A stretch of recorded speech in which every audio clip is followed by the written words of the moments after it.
सबसे पहला, what is government budget. अब गवर्नमेंट बजट क्या होता है ये समझिए। The budget of a government is a summary of the item wise intended और expected revenues and anticipated expenditures of the government during a fiscal year और a financial year. अब सरकार का जो बजट है वो क्या है, एक समरी है जिसमें आइटम वाइज कहाँ कहाँ से रेवेन्यू आएगा, कहाँ कहाँ पे खर्च होगा, ठीक है, वो एक साल का, आप फाइनेंशियल ईयर बोलिए या फिस्कल ईयर बोलिए, वो दिया रहता है कि एक साल में कहाँ कहाँ से पैसा आ सकता है, एक साल में कहाँ कहाँ पे पैसा खर्च करना है, ठीक है, ये चीज़ दिया रहता है। In India the financial year spans from 1 April to 31 March over 2 calendar years. अब देखिए भारत में जो फाइनेंशियल ईयर है वो कब से स्टार्ट होता है, 1 अप्रैल से, और ख़त्म कब होता है, 31 मार्च।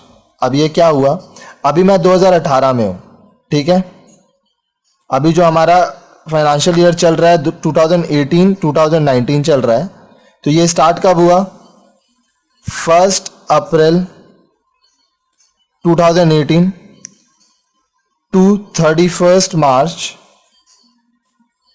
2019, ठीक है, तो ये हो गया अप्रैल से मार्च तक। Government at all levels whether central, state और a local level prepare the budget. हर एक लेवल पे, चाहे वो सेंट्रल गवर्नमेंट हो, स्टेट गवर्नमेंट हो, लोकल लेवल का गवर्नमेंट हो, सब जगह बजट बनता है, सब जगह ये देखा जाता है कहाँ कहाँ से पैसा आएगा, कहाँ कहाँ पैसा खर्च करना है। Budget is prepared keeping in view the general policy of government towards the welfare of people. Budget क्यों बनाया जाता है, ये ध्यान में रखते हुए कि लोगों का वेलफेयर, लोगों का कल्याण किस तरह हो, साथ ही साथ गवर्नमेंट पॉलिसीज जो उनके लिए बनाया गया है वो कैसे पूरा हो।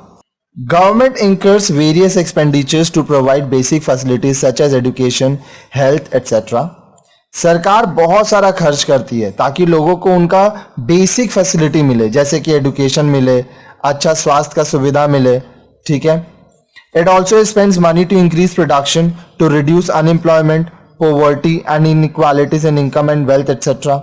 साथ ही साथ सरकार इसमें भी खर्चा करती है ताकि प्रोडक्शन बढ़े, लोगों का जो बेरोजगारी का प्रॉब्लम है वो कम हो, गरीबी कम हो, इनइक्वालिटीज, असमानताएं कम हो इनकम और वेल्थ में। Such expenditure of government promotes welfare to the of the public. अब ये सब जो खर्च है उससे क्या होता है, जो जनता है उसका कल्याण होता है। To finance this expenditure government raises revenue from sources such as taxes, public डेब्ट एटसेट्रा। अब ये सब जो खर्च है इसको पूरा करने के लिए सरकार क्या करती है, वो अपना रेवेन्यू बढ़ाती है, कैसे, टैक्स के थ्रू, पब्लिक डेब्ट के थ्रू। These financial resources that fund government expenditure are raised from public. अब ये जितने भी फाइनेंशियल रिसोर्सेज है जो इस्तेमाल करके सरकार अपना पॉलिसीज को लागू कर पाती है, लोगों का कल्याण कर पाती है, वो पैसा आता कहाँ से है, वो पैसा उसी देश की जनता से आता है जिस देश की वो सरकार है। The items of expenditure and the sources of financing them are planned by government in accordance with the objective of public welfare. अब देखिए जो आइटम्स एक्सपेंडिचर का है और जो सोर्स है फाइनेंस का वो कैसे प्लान होता है, उस देश के गवर्नमेंट के हिसाब से, और वो देश का जो पब्लिक वेलफेयर है, समाज का जो कल्याण करना है, उसका उद्देश्य क्या है उसके हिसाब से। Thus, government takes decision on behalf of people with respect to how public money is to be spent under different heads of expenditure and how it is to be raised from various sources.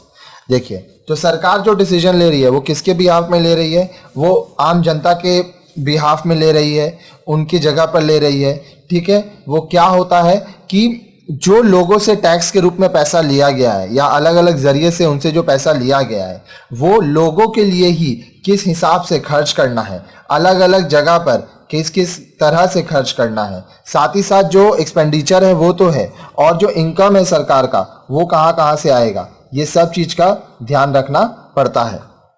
This makes government accountable to people. तो इससे क्या होता है, जो सरकार है वो अपने देश की जनता के प्रति अकाउंटेबल है, उसको हिसाब किताब देना पड़ेगा।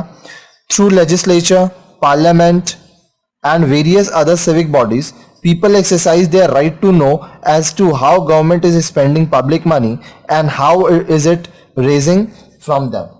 अब देखिए लेजिस्लेशंस के थ्रू, पार्लियामेंट के थ्रू या सिविक बॉडीज होते हैं, उनके थ्रू आम जनता को ये जानने का अधिकार है कि सरकार उनसे जो पैसा ले रहा है वो कहाँ कहाँ खर्चा कर रहा है, और साथ ही साथ सरकार किस किस तरह से अपने देश में पैसा ला रहा है. This accountability of government to the people of the country is manifested in government budget. अब ये जो अकाउंटेबिलिटी है, क्या कि लोगों को बताना कि उनका पैसा कहाँ कहाँ लग रहा है और सरकार के पास किस तरह से पैसा आ रहा है, ये गवर्नमेंट बजट में लिखा रहता है. A budget is a consolidated financial statement prepared by government on expected public expenditure and public revenue during a financial year. तो बजट क्या है? कॉन्सोलिडेटेड फाइनेंशियल स्टेटमेंट है. ये मिला के बनता है. कौन बनाता है इसको? सरकार बनाता है. इसमें क्या रहता है कि लोगों के ऊपर कितना खर्च होगा, साथ ही साथ कितना पैसा सरकार के पास आएगा एक फाइनेंशियल ईयर में.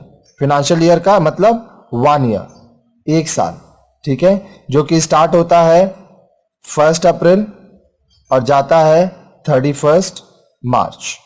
ठीक है, जैसे अभी हम लोग 2018 में है तो ये होगा 1 अप्रैल 2018 और ये जाएगा 31 मार्च 2019. इसलिए इंडिया में हम लोग बोलते हैं फाइनेंशियल ईयर, से अभी हम लोग बोलेंगे 2018-19 का फाइनेंशियल ईयर चल रहा है. There are 3 main features of the government budget. अब जो गवर्नमेंट बजट है उसके 3 मेन फीचर्स होते हैं. One is a consolidated financial statement of expected expenditure and various sources of revenue of the government.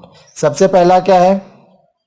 एक consolidated financial statement होता है जिसमें लिखा रहता है कि कितना खर्चा होगा और कहाँ कहाँ से पैसा आएगा सरकार के पास. 2, it relates to a financial year. दूसरा, ये एक financial year का होता है.